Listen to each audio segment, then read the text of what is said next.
to introduce to you this evening's speaker, Landon Adams.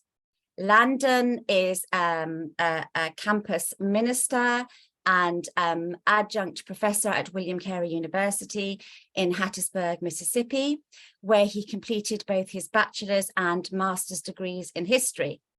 He's completed a master's degree in theology, and he's currently working on his dissertation at the New Orleans Baptist Theological Seminary to earn his PhD in church history. His research concerns the early life and work of William Ward as a socio-political reformer, abolitionist, and evangelical activist before becoming a missionary in India in 1799. He and his wife Katie have 3 children, Anna, Jack, and George, and last summer, both Landon and Katie visited Regent's Park College to conduct research in the Angus, and Landon was the very first recipient of the William and Catherine Brackney travel bursary, and that funded a major portion of his travel expenses. So, welcome Landon this evening with your talk, Re-evaluating William Ward's Early Radicalism, an archival reassessment of a 1797 Thelwall Riot in Derby. Well, thank you very much, Emily, for that introduction, and thank you for your invitation to join the Friends of the Angus Opening the Angus Archive series today. And I will attempt to share my screen. It has been quite a while since I have used Zoom, but I am, I think, doing the right thing now. There we are. Does that look correct to everyone? Yeah, perfect. Okay, perfect. Like Emily said, my name is Landon Adams, and I just so happen to work and have studied at a college named William Carey University. And so my interest was drawn to William Ward early on through my bachelor's and master's work here, notably through the Center for the Life and Work of William Carey, which has been a project in the works for over 20 years here on our campus. And so 1 year ago, I was graciously selected to receive the Brackney bursary. And so I would just like to express my own personal gratitude to the Brackney family, especially in memory of Dr. William Brackney, for setting aside these funds, because without those funds, I would not have been able to visit the Angus archives, which were, it was a great boost to my dissertation, a great boost to my own research, and a refreshing look at some early sources for the life of William Ward. Like I said, William Ward became the subject of my research interests when I was completing my master's thesis in 2016, 2017 here at William Carey University. And what drew me to him as a worthy subject of research was really the conflict and intrigue surrounding his early life and work as a political radical and abolitionist newspaper editor. I thought that I had satisfied my own curiosity with Ward as a research subject, and I tried to distance myself from him as a subject in my PhD work. However, in January of 2021, a new article was published in the Midlands Journal by Martin John, or MJ Smith, detailing the activities of radical Midlands journalists in the 1790s. This was a reworking of his 1979 dissertation on the same subject. And this article really reignited the flame of my interest in William Ward. So I returned to my previous Ward material and began poring over the secondary sources of the last 2 centuries.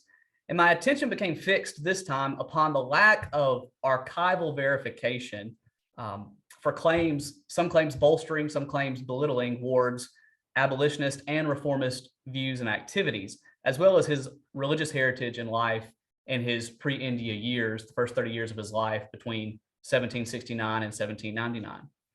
As there are several portraits of William Ward that look absolutely nothing alike, so there were different literary descriptions of Ward that are in conflict. For instance, did he write 98,000 words on the slave trade, or did he merely release 5 articles in 1 month of the newspaper?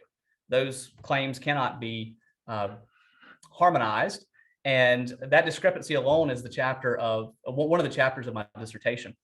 And so I am trying to work on the remedying the archival shallowness of scholarship on William Ward. And every historical profile to date that I have been able to access on Ward seems to be just a rehearsing of both Stinnett and Marshman's 1825 and 1859 works, respectively. But we'll occupy our time this evening, today, is the issue of the Thelwall Riot in Derby in 1797, for which William Ward has been blamed for over 160 years now. First things first, for those who might be unfamiliar, I doubt there's anyone in the room that's unfamiliar with William Ward as a subject. He was a missionary colleague of William Carey, making up 1/3 of the Serampore trio alongside William Carey and Joshua Marshman. He was the printer, pastor, and as some have called him, proto-ethnographer, who kept the mission operational in the day-to-day, as well as carrying on an active correspondence with the home committee. His journal, which thanks to Emily and Rebecca, I saw join the meeting, Emily and Rebecca's help last year, I was able to actually view William Ward's original journal, which was an amazing opportunity for me as a Ward scholar. But his journal and correspondence really formed the bedrock of the chronicle of the Serampore mission, especially in its early years. But before Ward became a missionary and became famous through that, he had a first career as a newspaper editor. He worked at 3 different establishments. First, the Derby Mercury, secondly, the Staffordshire Advertiser, thirdly, and finally, the Hull Advertiser. He served his apprenticeship under John Drury at Derby from the years 1783 to 1790. He then subsequently edited that newspaper after his apprenticeship until, I would say, March of 1793. The second newspaper that he edited was a startup newspaper with the nephew of his trademaster, John Drury, Joshua Drury.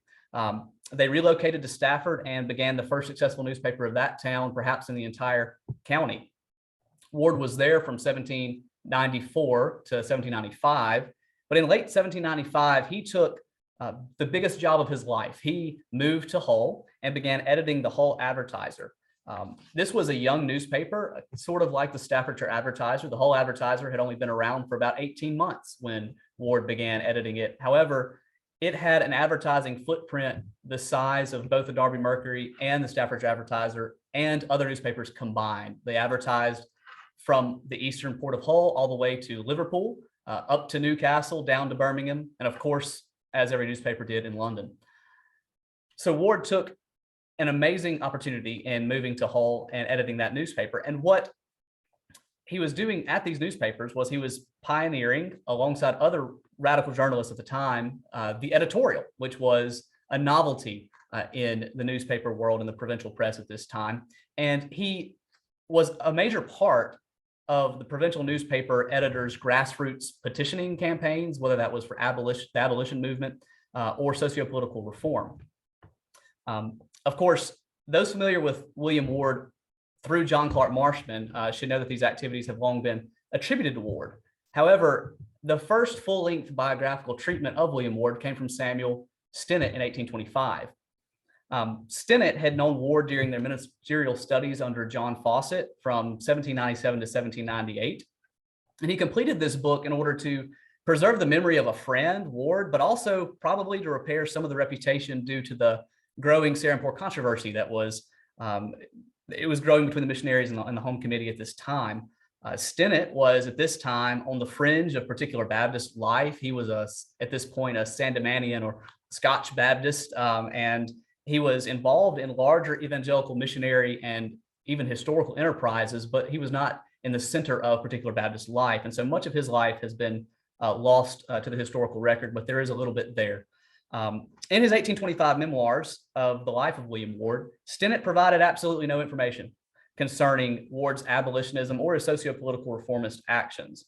Had this been the final word on Ward's life, we would not be meeting this evening to discuss his early life and work and the radicalism that he has been accused of. But in 1859, John Clark Marshman, the son of Serampore Trio member Joshua Marshman, released his 2-volume work, The Life and Times of Carey, Marshman, and Ward. While this book was at least 10 years in the making, Marshman did not disappoint with his firsthand knowledge of much of what happened at the Serampore mission.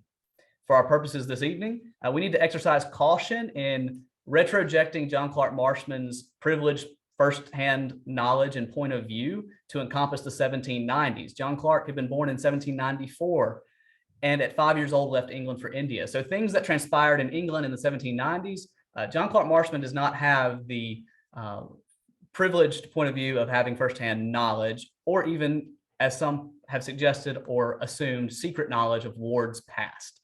The new information John Clark provided, though, involved Ward's involvement in the abolition movement, in the Derby Society for Political Information, and most provocatively, a singular occurrence, the Thelwall Riot in Derby in 1797.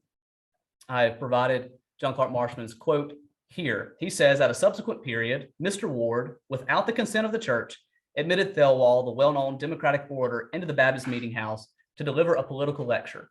The result was disastrous. The windows were broken by a mob. The lecturer and his audience were expelled with violence, and great odium was brought on the character of the denomination in the town. Admittedly, this has been the most interesting singular event in the early life of William Ward since Marshman dropped this bombshell on his readership in 1859. Thankfully, this was not all that he claimed. He detailed that Ward was the scribe for the Derby Society for Political Information, causing a stir with the Derby Address. More positively, he included the details concerning the abolition movement and that Ward had inundated his local newspaper with so much material on the slave trade that his audience couldn't take it any longer, and they threatened to give up their subscription to the newspaper.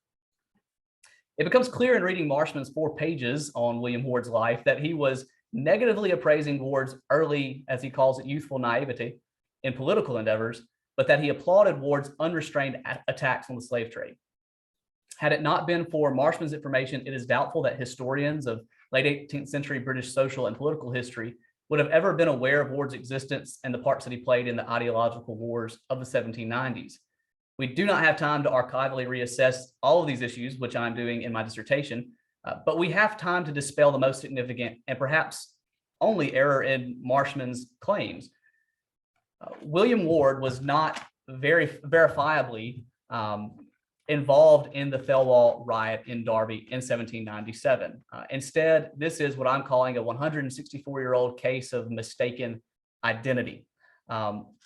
Positively, this occurrence and other things that Marshman detailed has provoked interest in Ward's life and has sustained that interest, but negatively, this has associated Ward's more moderate brand of radicalism in the early 1790s with Thelwall's more extreme brand of radicalism that was sustained through the middle and later part of the 1790s. And so the central problem, once again, is that Marshman attributed this Thelwall riot to William Ward, but I'm claiming tonight that this is a case of mistaken identity.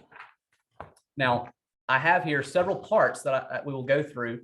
This is very difficult to put in linear fashion. However, I've done my best to organize it in a way that makes sense. This was years in the making of a discovery for me that accessed multiple archives and spent multiple hours on late into the night. So I'm trying my best to present it in a linear format. And like Emily and Chris said, we will have a time for Q&A at the end. So if there is anything that you need more clarification on, please do not hesitate to bring that up in the Q&A. We need to revisit the scene of the riot for a moment to fully grasp the gravity of the situation before discovering how Marshman made his mistake. John Thelwall, otherwise known by some as Citizen Thelwall and by others as that Jacobin fox, was the British sympathizer of the French Revolution who would just not give up.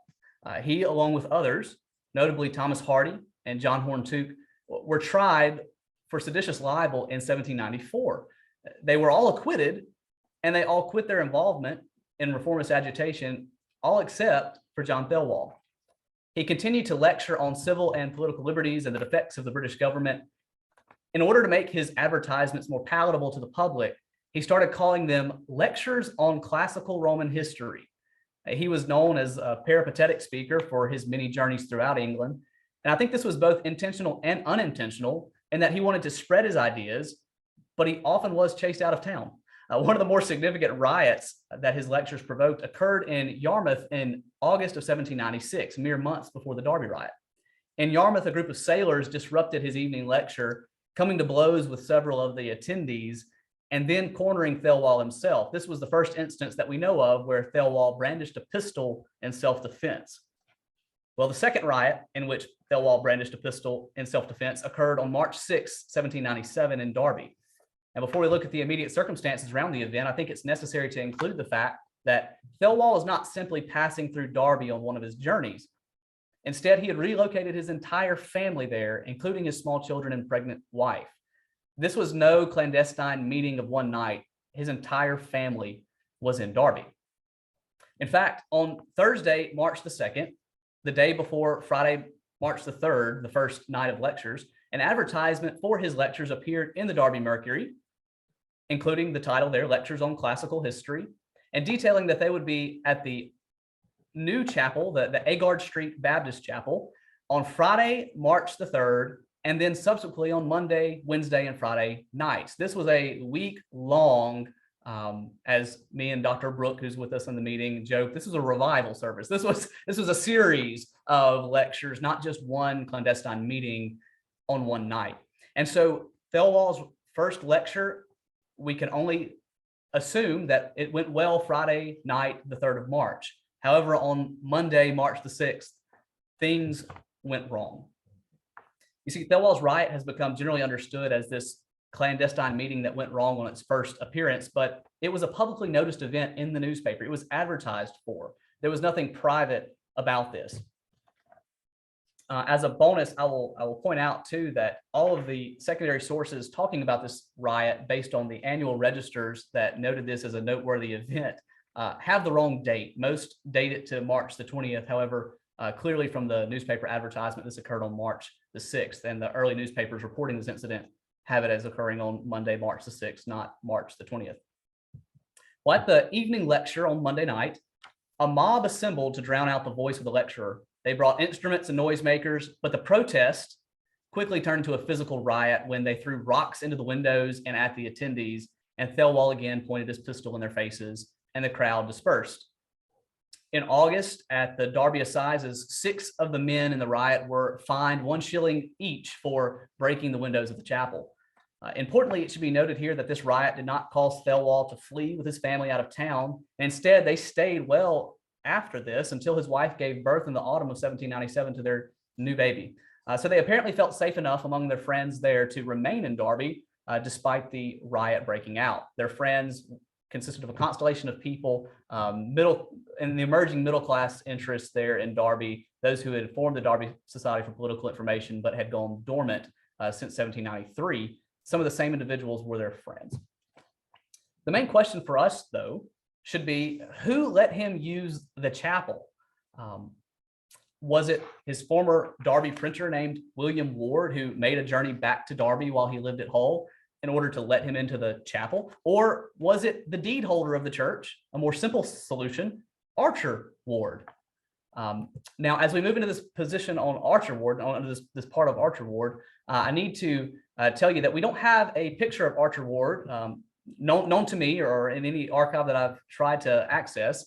Archer Ward, in fact, is a ghost in most historical records. However, there are a few that mention him, and I provided Joseph Kinghorn's picture here for this very reason. Joseph Kinghorn and his father David carried on a literary exchange through their letters. There's a lot of letters that they wrote back and forth, and they spoke at length about Archer Ward and others that they were connected to. And so since I don't have a portrait of Archer Ward to display, his substitute portrait here, I have Joseph Kinghorn to stand in.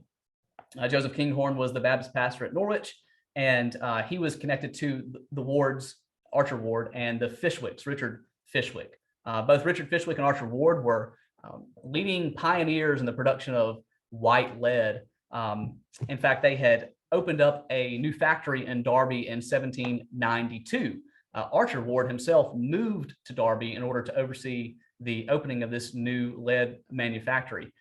Archer Ward also was a pioneering inventor of a way to produce white lead more safely. He was concerned for the health and the safety of his workers in the factory, and he was awarded by the Society of Arts in 1794 a gold medal for the production for a safer method of producing white lead. So Archer Ward made some positive contributions beyond building the first particular Baptist chapel in Darby. So Archer Ward relocates to Darby in 1792.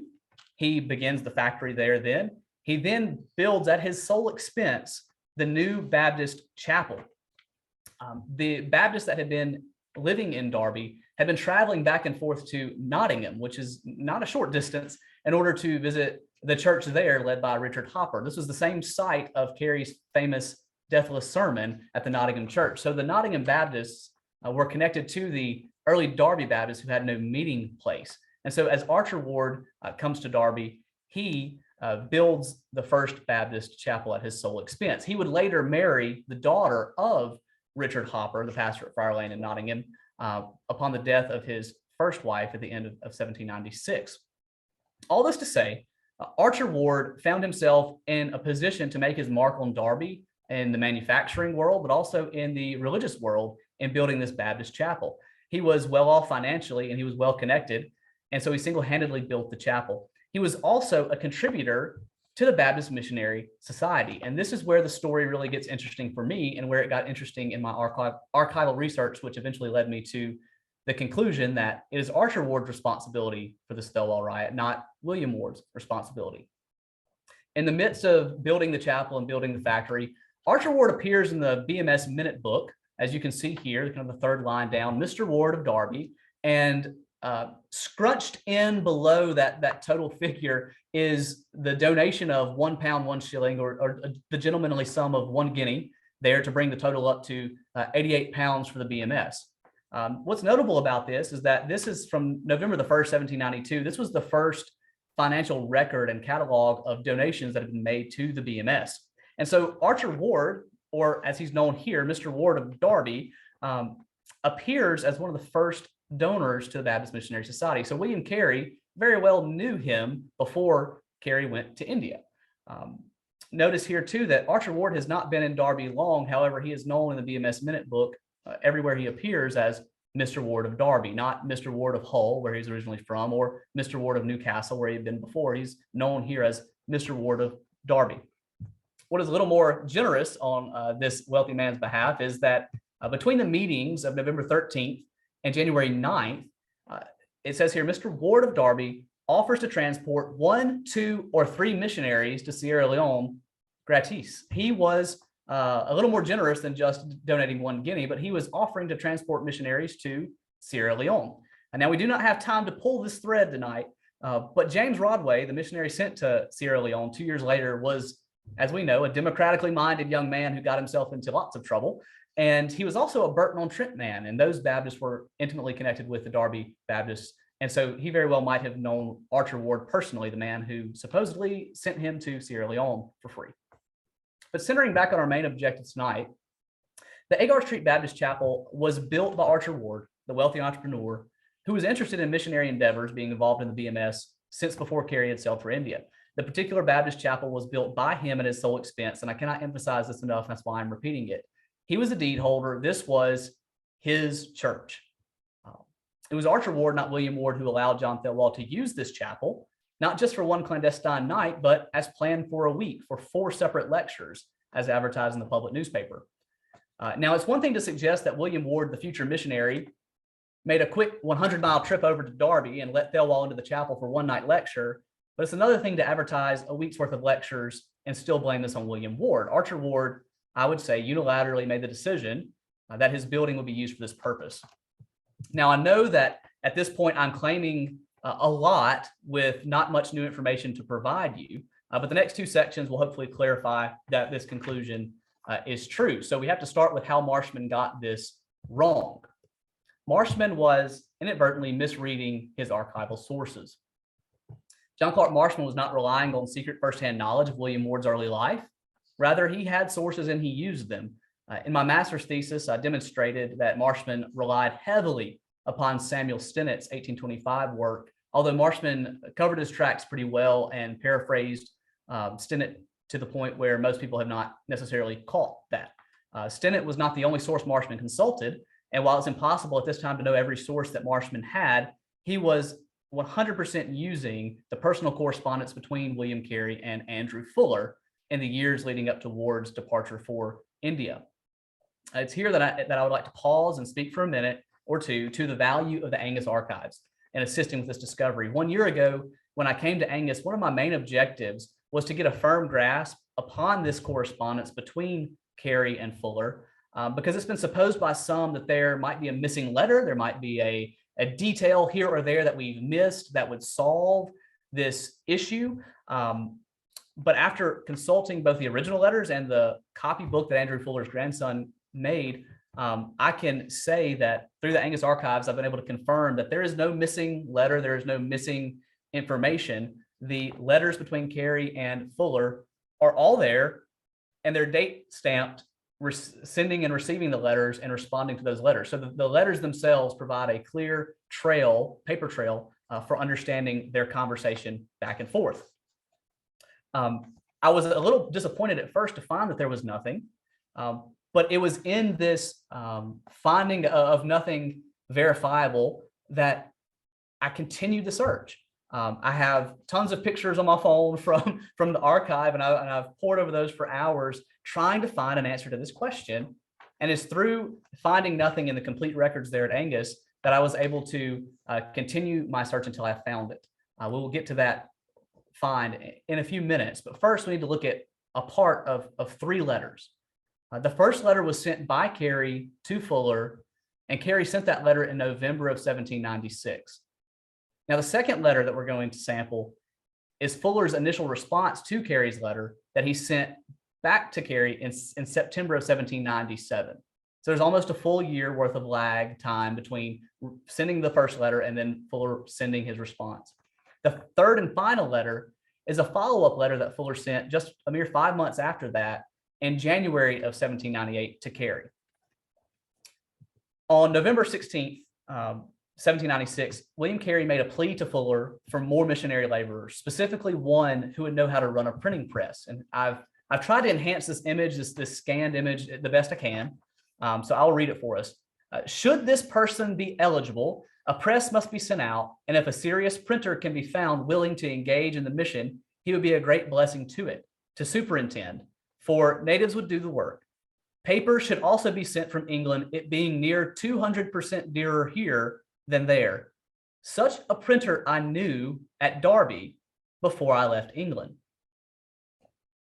Now, at this point, William Carey is undoubtedly referring to our William Ward, whom he had met at least twice.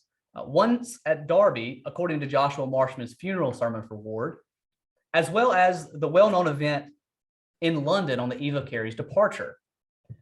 I provided here a screen clipping of Ronald Ellis's wonderful map that he provided on his website hosted through the Carey Center here that shows where they started at Rippin's Chapel and they walked all the way to the monument, Ward and Carey. And this was on the eve of Carey's departure in 1793. They had about a 15 to 20 minute walk and conversation. And at that time, Carey planted the idea in Ward's mind that they would need a printer missionary one day. Well, according to Ward, Ward dismissed this out of hand at that time in 1793. But when Carey is writing to Fuller in 1796, needing a printer, Carey is referring to William Ward, though he does not name him. By November of 1796, after Carey had been there for 3 years, he needs a printer now. He has reached the point where he needs a printer, and so he's requesting one. Sadly for Fuller in 1797, upon receipt of this letter and then meeting with the BMS, a printer could not be found. Writing from Kettering on September the 6th, 1797, in response to Carey's request, Fuller reproduced the BMS minutes for Carey, and Resolution 3 of the BMS meeting that they had said that we feel anxiously concerned to comply with Brother Carey's request of sending more missionaries, but that at present there is either a want of suitable persons or such difficulties in the way of those who were sent as cannot be surmounted. So the answer, in short, from Fuller to Carey was, I know you need a printer, but no, we can't find one. Now, why could Fuller not find this Derby printer that Carey mentioned? Well, that might be because for 1796 and most of 1797, William Ward was, as the kids say today, was living his best life in Hull at the pinnacle of his career, editing the largest newspaper he ever edited. That was his sole job at the Hull Advertiser. He didn't have to carry on the other parts of the printing trade. The proprietor of that newspaper advertised the arrival of their new editor in 1796, saying his sole job will be to edit this newspaper. So William Ward had a lot of time for leisure, a lot of time for reading, a lot of time for writing and editing this newspaper. And in some of his early letters that he sent to friends that Stennett reproduced in his 1825 memoir, we know that Ward had a very difficult time when he finally did leave Hull because of his life there. He was comfortable and he was employed in the most important job that he had done to date. He also authored a pamphlet critiquing several socio-political issues of the day called The Abolition of the Slave Trade, Peace, and a Temperate Reform Essential to the Salvation of England. He released this pamphlet anonymously, yet one of the issues in my dissertation is to defend his authorship, and I have quite a bit of material to defend that. Meanwhile, in Hull, he is connecting with the particular Baptist. He is joining the particular Baptist church there. He's baptized as an adult there at the Baptist chapel. Though he had earlier Baptist connections, this was his first time to fully join the particular Baptist cause. He began to preach in villages and be involved in Sunday school efforts, and even preach there at the church in the town of Hull. And during this time, he was being pulled in a ministerial direction. However, we have no knowledge and no reason to believe that Andrew Fuller was aware of William Ward's whereabouts, or that he was still a printer, or that he was being pulled in a ministerial direction. In fact, it's ironic that on the week of September the 6th, 1797, when Fuller writes to Carey to say there is no printer that can be found, William Ward is on his way, leaving Hull to go begin his ministerial studies at Ewood Hall under John Fawcett. So call it coincidence, call it providence. Carey's need was going to be met. It was just not happening in his timing, and it was going to happen unknown both to him and Fuller, that things were already in motion. I also need to point out that in March in 1797, when the Thelwall Riot occurs, this map from 1796 shows the highways. I've clearly marked in red ink here the map showing the travel from Hull to Derby. This was a 100-mile journey. There's no way that Ward can quickly get from one place to the other for a clandestine meeting to let Thelwall into a chapel and get back about his weekly duties of the Hull Advertiser. The distance between the two is another reason to pause and reconsider the conclusion that Marshman came to. But after Fuller sent his disappointing letter to Carey saying we cannot find a printer because none can be engaged or no one suitable can be found, just a few months afterward, Fuller, without waiting for Carey's response, without waiting for a letter from Carey, he wrote another letter in January 18th of 1798, and this is a very lengthy letter. And Fuller is pouring out his heart concerning the perplexing circumstances of several missionaries, Broadway and Grigg, and also Fountain in India. At this point, the BMS is dealing with quite a few issues on the field with political radicalism, and they're also dealing with home issues of political radicalism in their churches. Colloquially, Fuller was going off in this letter on all of the issues that were perplexing him pastorally. And after detailing several current problems, Fuller impressed upon Carey further the headache that the French Revolution and sympathy for the French and democracy was causing for him pastorally. He writes, and this is what Marshman uses for his source: "But I beg your pardon for writing so much on a subject which but little concerns you. We, however, have felt its baneful effects both in Africa and in England. Thelwall, a famous deistical Democrat, was lately at Derby, and Ward, without consent of the people, admitted him into their new Baptist meeting to deliver a set of political lectures. The consequence was the windows were broken, and what is infinitely worse, a prejudice is contracted against the congregation in the town so as nearly to ruin it." If this sounds familiar, it's because it is. This was the same thing that Marshman reproduces in his 1859 book, The Life and Times of Carey, Marshman, and Ward. He paraphrases Fuller's statements. However, based on the 1852 rough draft of Marshman's work and the 1859 published version of his work, it is clear that he was using this source and coming back and forth to it and editing and paraphrasing, editing and paraphrasing, and producing the statement that he did.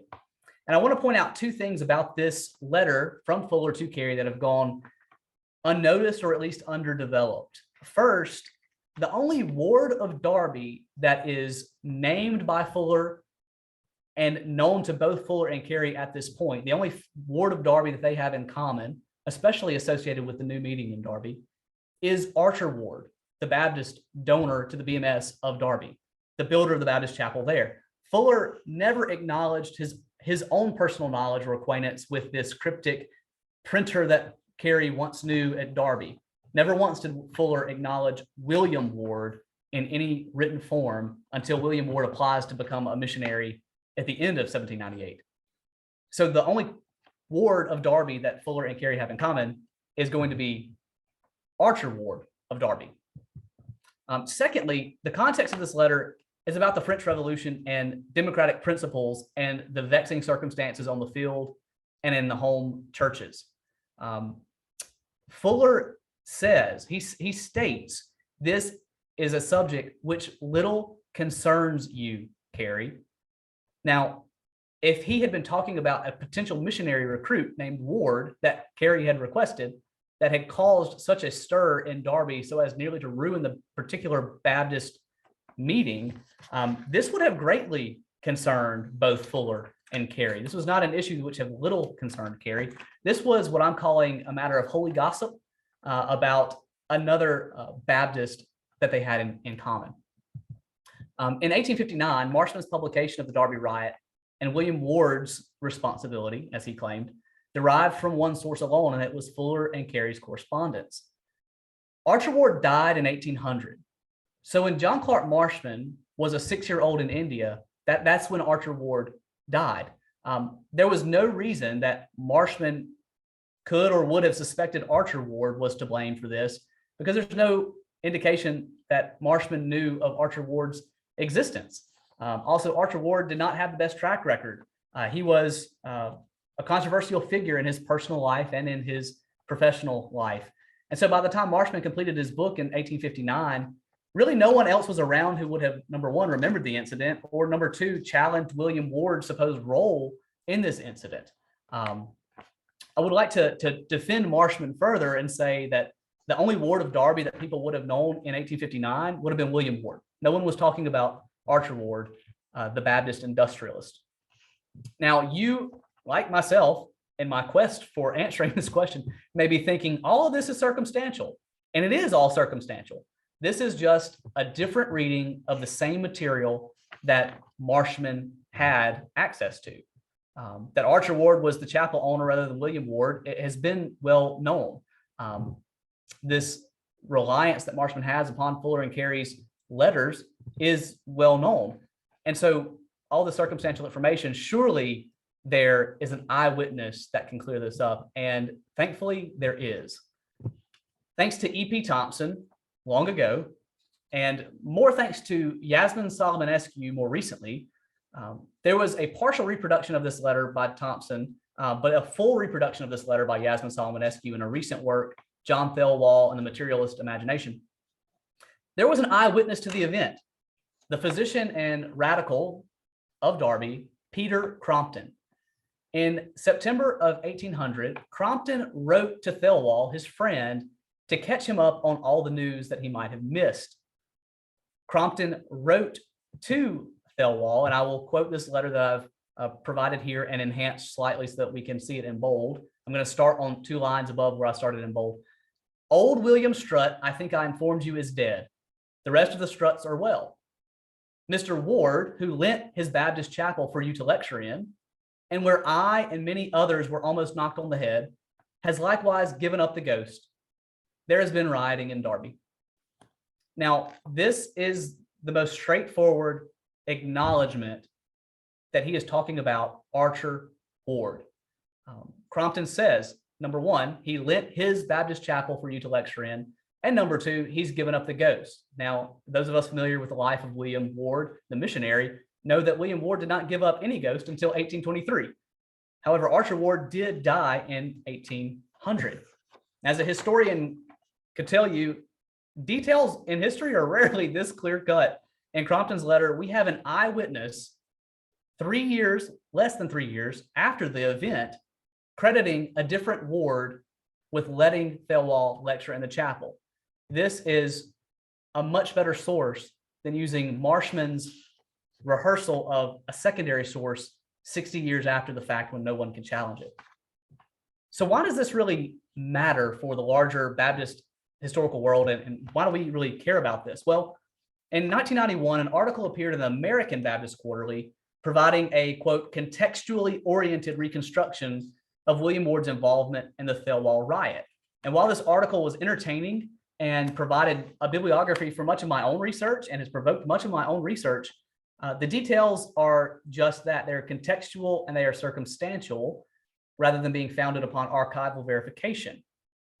The same author reproduced his own conclusions of William Ward's involvement in this Thelwall riot in 2 subsequent publications, and they really demonstrate for us the dangers of straying too far from sources. Now, in the original article, I'm going to quote here. He says, "Was it for nothing that Ward wrote a poem in Hull a few days later, quote, on the necessary of solitary confinement in jails? Perhaps he had to make some specific commitments to Archer Ward in order to walk free. This statement is an assumption that William Ward, against the wishes and against permission from Archer Ward, let Thelwall into the chapel. But there is nothing that would suggest that based on the archival material that we have referenced today. In fact, this poem that he is mentioning on the necessity of solitary confinement in jails was reproduced by Ward in his Hull Advertiser in 1797. However, he had written that poem in Derby in 1792, and it was about a family member in a debtor's prison. It had nothing to do with the Thelwall riot, and it had nothing to do with his supposed involvement in it. Well, after suggesting that Ward may have written a poem about perhaps being fearful of imprisonment or being fined, in 2000, the same author suggested in a different work, for a time, Ward, he appears to have been quite afraid of being imprisoned for his daring part in the proceedings of March 20th. And then finally and fully in 2006, he says, for many months, Ward lived in fear of being imprisoned for his involvement in the Thelwall debacle of March 20th. Mercifully, he was spared punishment.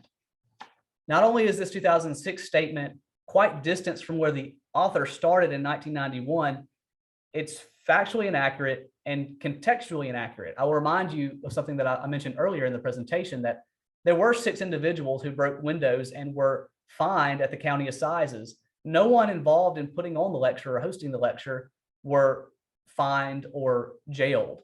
If anyone was going to go to jail, it was going to be the people who started a riot and caused property damage. So why this matters beyond just factual accuracy is that this same author has been consulted by many, especially since he has suggested that this event and Ward's supposed involvement in it caused the BMS to reevaluate their policy and to alter their policy. Quoting the 1991 article, he says, the BMS leaders certainly took the Thelwall riot to heart and consequently required all new recruits to eschew utterly any meddling in political affairs.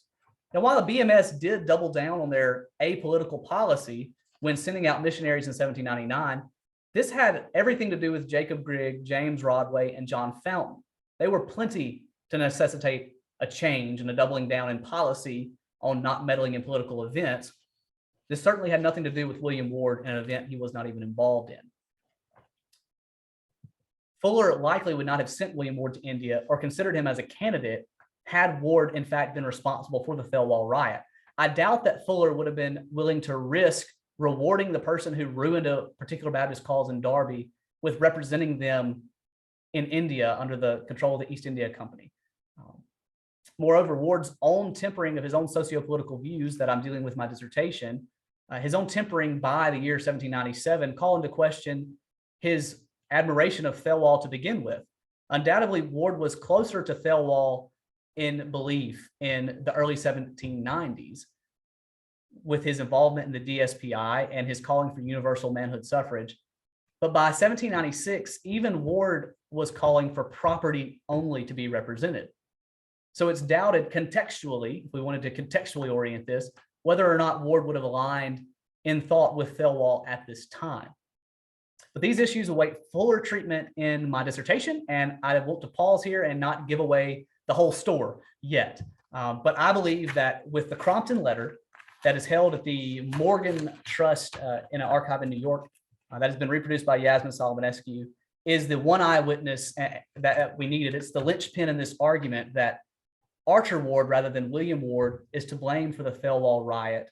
And William Ward was safely tucked away in Hull at the pinnacle of his career, becoming more and more involved in ministerial endeavors and had nothing to do except reporting in the newspaper on the Thelwall riot in Derby. And so this concludes the presentation portion for me, and I will, there we go, stop sharing my screen. Well, questions, Landon. And again, it was so interesting, such a fantastic piece of sleuthing. But I just want to start off the questions with something that was dawning on me the more that you were speaking. It's actually a very basic question, which is, at what point did it suddenly dawn on you that this was not William Ward? Or was it a kind of a gradual thing? Or what particular sort of moment or document kind of convinced you and you thought, that makes no sense, you know, that's not William Ward, that's got to be someone else? The suggestion that it might be two different wards, that we might have a misattribution, mistaken identity, had been lingering in my mind, but I kept pushing it out. And then when I came across Yasmin Solomonescu's book, John Thelwall and Materialist Imagination, I was trying to do some due diligence on John Thelwall to understand him better. And in one of her appendices is the entire Crompton letter reproduced. And as soon as I came across that and I was reading that letter, I was dumbfounded. I was thinking there is no way. And I've been saving this detail for the Q&A portion in her transcription, which of course I've displayed the original letter that I procured scans from the Morgan Trust here. In her transcription of the letter, she has endnotes to clarify who people are that Crompton is name dropping in his letter to Thelwall. And there's an endnote for Mr. Ward, who lent his Baptist chapel. And in that endnote, she refers to William Ward as the missionary to India, but she kind of confesses her own perplexity in that he's not dead. He didn't die until 1823. And so I think this points us to a really important methodological concern I have for Baptist history in the 21st century, and that is that we include other historical niches in informing Baptist history narratives and being able to bring people into the same room, so to speak, because there's so many different historical groups that are interested in Ward for one reason or another, and a lot of the suppositions and assumptions and questions could be answered by another niche historical group and probably have been answered. They just need to talk together. And so my dissertation is in part bringing different voices together to help solve some problems when it comes to William Ward. But even Solomonescu she was so close. If she had been a Baptist, she might have known. Thank you. That must have been a real kind of, an amazing moment, I think. Thanks, Landon. Okay, so I have some questions from some people, starting with Chris Joins. Chris, would you like to unmute and ask Landon your question? Yeah, sure. Thank you for a brilliant paper. It was just absolutely enthralling, and you've left me wanting to know much more. I just had it was just a very small point really, but just in terms of your critique of Christopher Smith, I wondered if you could say something about his dating of the Thelwall Riot, because in the paragraph that you selected, he referred to the Thelwall debacle of March the 20th. And yet in the data that you showed us from that newspaper, it was dating the series of lectures which you were saying was the context for the riots on the 3rd of March. And so then presumably if it was the following week that it happened on the following Monday, that I think you said was the 6th of March. So there's a bit of a disparity of dating there, isn't there? Yes. So in the many newspapers that reported on the Thelwall riot, if you go consult like the whole Advertiser, for instance, where William Ward was, they reported on the incident the week of its occurrence. And so that, of course, predates March the 20th and points back to Monday of this previous week. But as was the case for most of the provincial newspaper press, the further away the weekly newspaper was, or depending on how it was produced, they would reproduce the news of other places. And so somewhere along the line between the original news reporting of the event of March the 6th, which they never said just March the 6th, they just said Monday this past week, somewhere along the lines it got dated 2 weeks too late.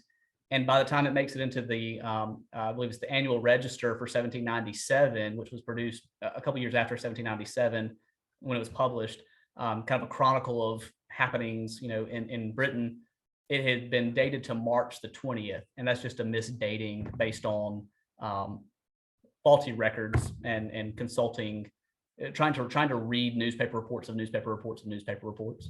But it definitely happened on March the 6th rather than the 20th. Thank you.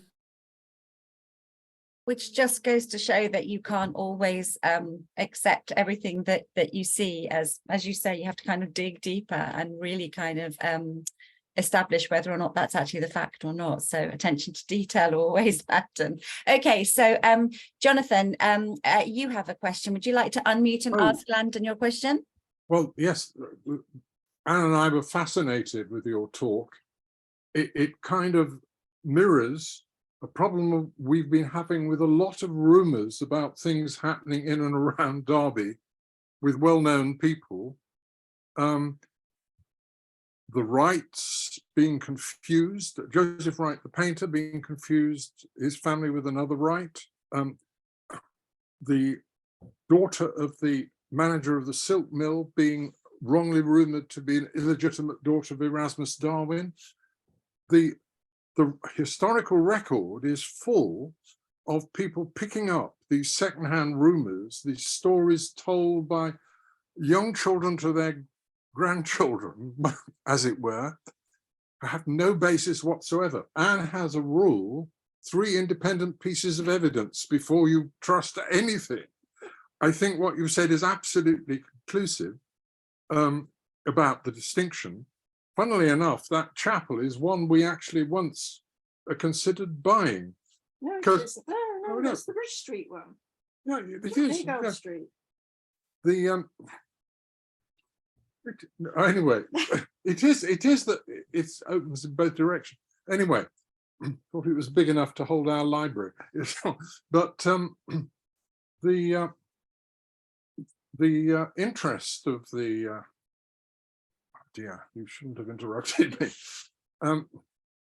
In addition to kind of correcting the historical record, the various things you might note. I'm not sure whether you were aware that a whole series of volumes, handwritten poems and essays by Thelwall, was discovered earlier in the century by Judith Thompson in the local studies library, which was extraordinary.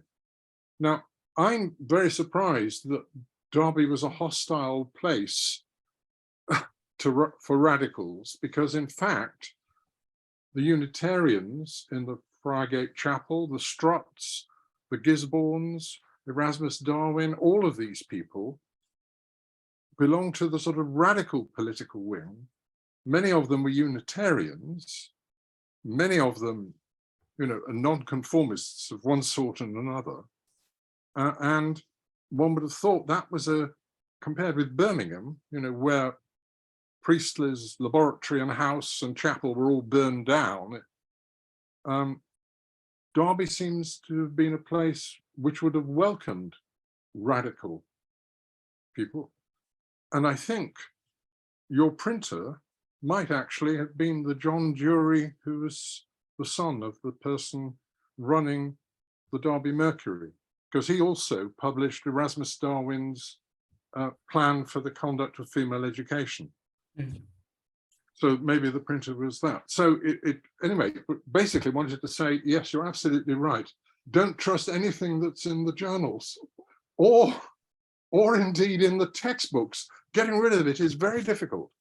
And if I could just finish up, many years ago in the 60s, I met June Goodfield, who gave me, the historian of biology, who gave a talk about, she had been trying to trace the origin of a story in the professional journals about the ancient Greeks discovering photosensitive chemicals, yeah? And that they would change color depending on the time of day. And after months of work, she traced it back to a student rag magazine about Alexander and his rag time band that he had used for telling the time of day, allegedly. Somehow it had ended up in professional scientific and technical journals as a footnote that historians had discovered this. So good luck removing this from the record. It's a kind of epistemological virus you're fighting. Thank you. I wasn't a paranoid individual until I began a historical journey. So,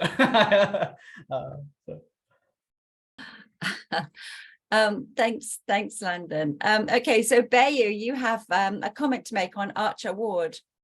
Yes, thank you for the paper. It's fantastic, and it makes a lot of sense and connections. So just to comment on Archer Ward, he's actually not a friend of Joseph King Ward. So Archer Ward and his family were members at Bishop Burton Chapel in Yorkshire, East Riding, Yorkshire, where David Kinghorn was the pastor, and they moved to Newcastle. And in 1781, Kinghorn was sent to live with Ward and his family as apprentice of the Fishwick and Ward, etc. And so between 1781 to 1785, Kinghorn regularly corresponded with his father and his mother, complaining the harass from Arthur Ward.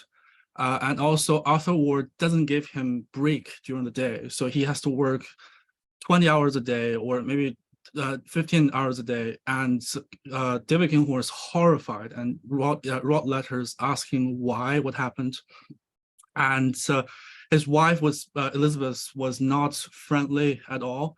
And the worst part is Arthur Ward was actually a Socinian. So he was trying to persuade Kinghorn to become a Socinian. And that probably makes sense because his Socinian leaning, and that's probably make him more interested in radical politics. But one interesting thing is rarely you can find Elizabeth Kinghorn, which is Joseph Kinghorn's mother's letter.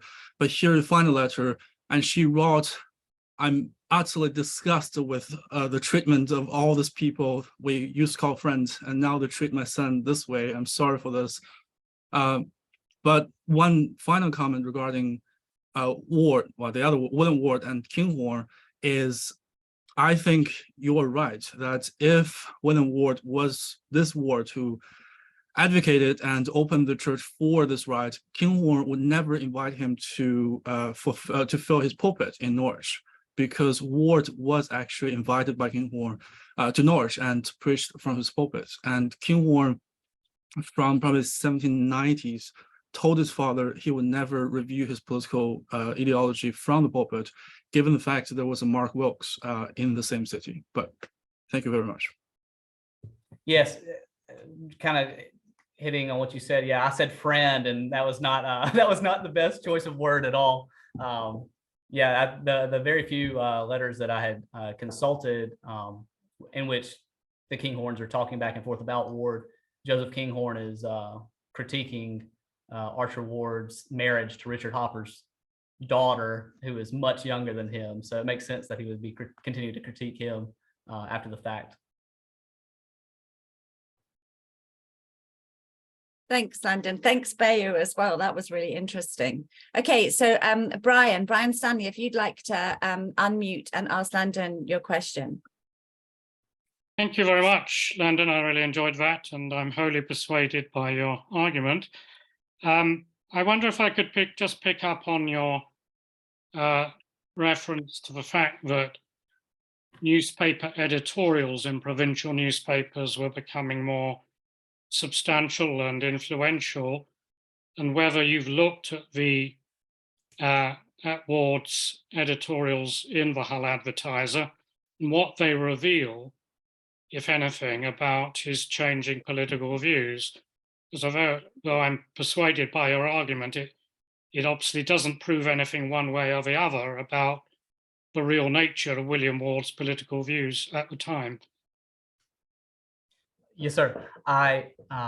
So as Emily introduced at the beginning, I'm in the process of completing my dissertation, and the substantial part of my dissertation, I have conducted a full-length study from the Derby Mercury to the Staffordshire Advertiser to the Hull Advertiser, analyzing each newspaper for the time that Ward was at that newspaper, and identifying original authorship, identifying various pseudonyms that he used, and I have a a whole chart that I had to make for myself.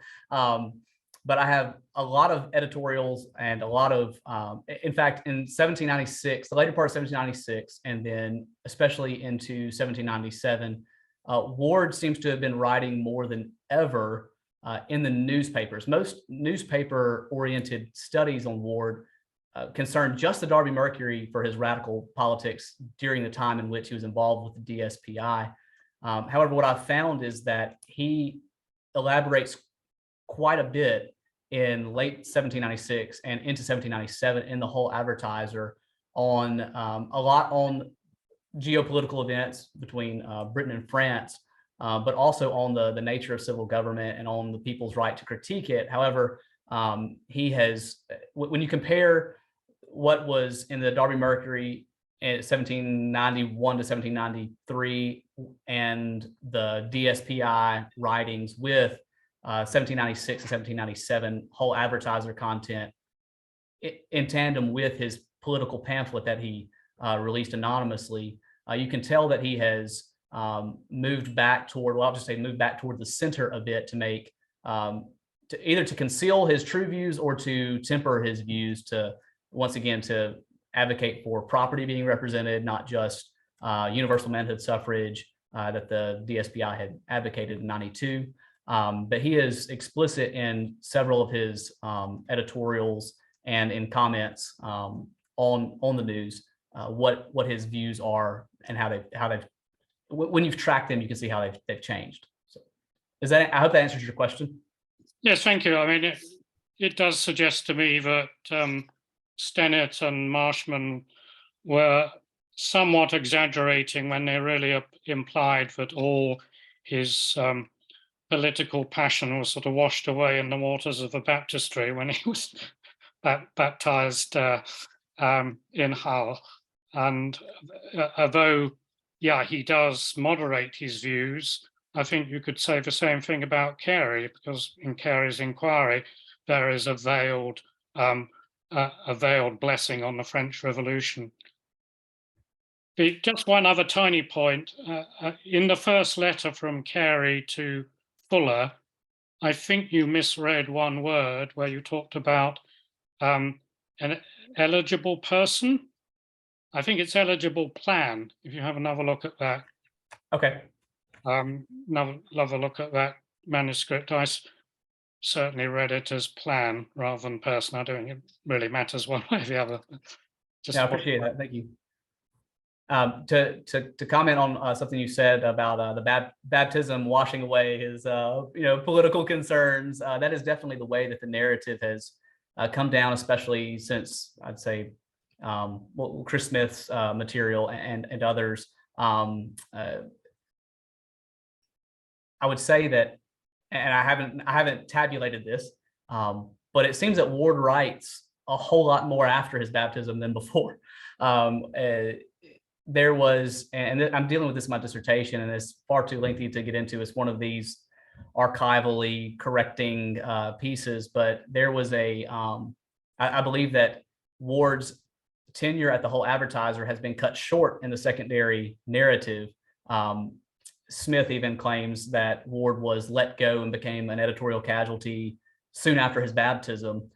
There is absolutely nothing to suggest that at all. In fact, I think I've located the originator of that error, and that person was misreading Stennett. And so while some have cut Ward's editorial career off in the fall of 1796, he's just getting started really at the whole Advertiser, and there's much more that can be showcased from 1796 and 1797 that most have just dismissed because they don't think it's possible. Thank you. Thanks, Landon. I think it's really interesting as well, retrospectively, how it all makes perfect sense. That's thanks to you, how everything kind of makes sense. And you think, yeah, of course, that wasn't William Ward. And it's really interesting, I think, in the article by Christopher Smith, the fact that he kind of just thinks that Ward just goes off and almost changes completely to become somebody else when he goes to India. Okay, so John Christie, would you like to unmute and ask your questions to Landon?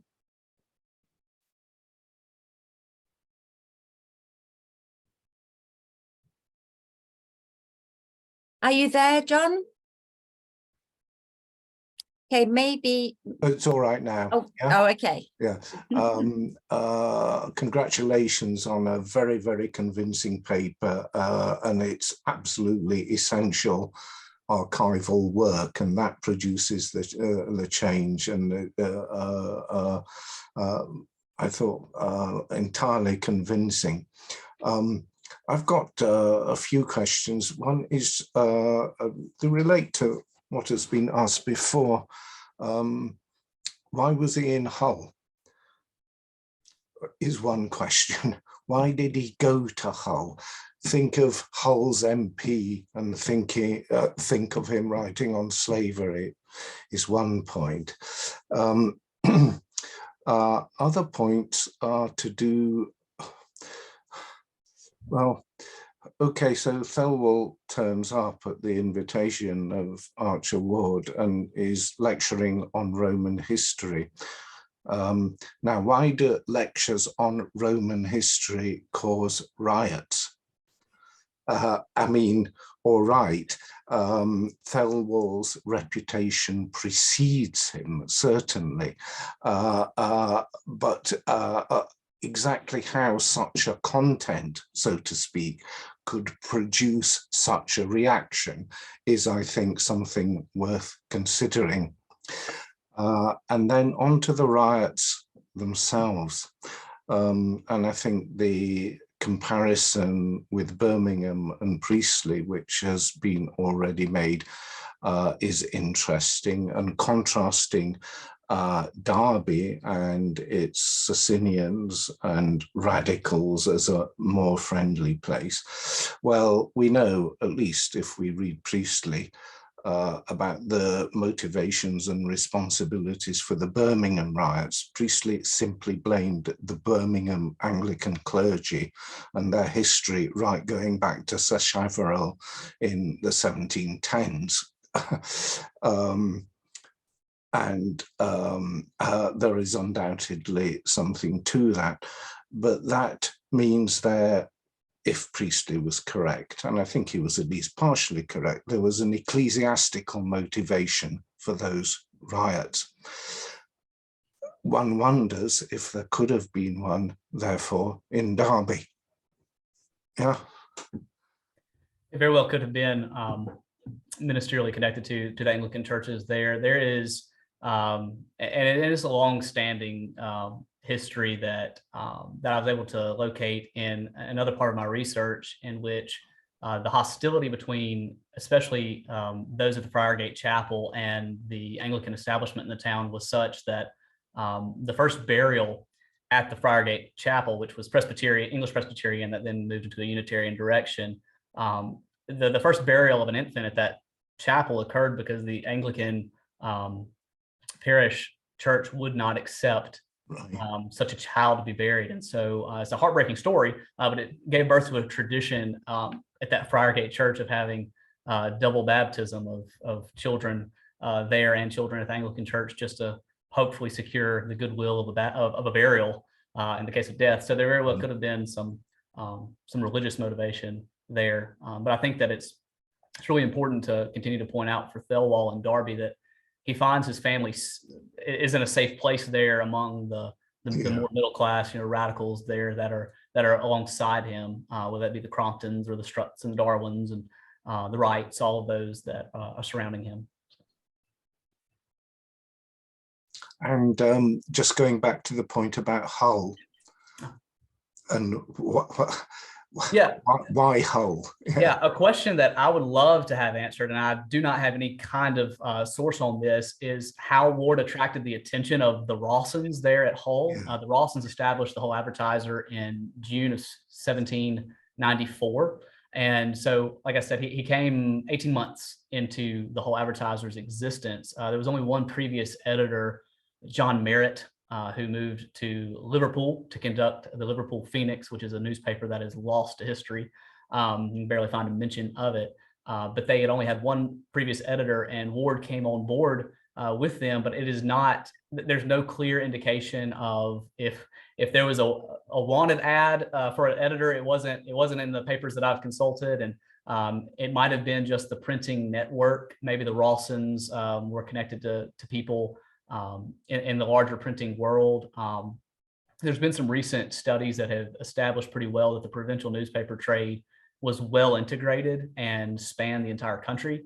And so he very well might have attracted the attention of the whole advertiser proprietors because, and they even state this, that he has helped successfully establish a new county newspaper, which was the Staffordshire Advertiser. And so his know-how very well might have been a resume booster. Yes, I think that's entirely probable. The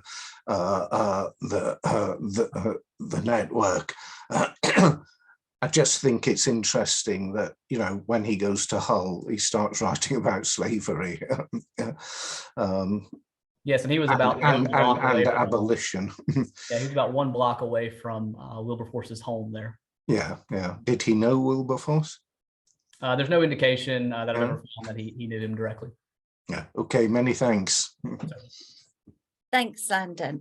Okay, so Paul, I didn't know whether or not you want to unmute and just make your comment that you've written here in the chat. Yeah, hello, thanks. Not really, it's not so directly on the theme tonight, but just to say those more interested in Ward generally, our speaker this evening referenced a diagram of walking together in London, etc. And just to say, there is a local Derby person who has devoted a lot of his retired life to researching William Ward and local history library and so on. And there's a couple of a link I put on the chat to a website he created and to a YouTube.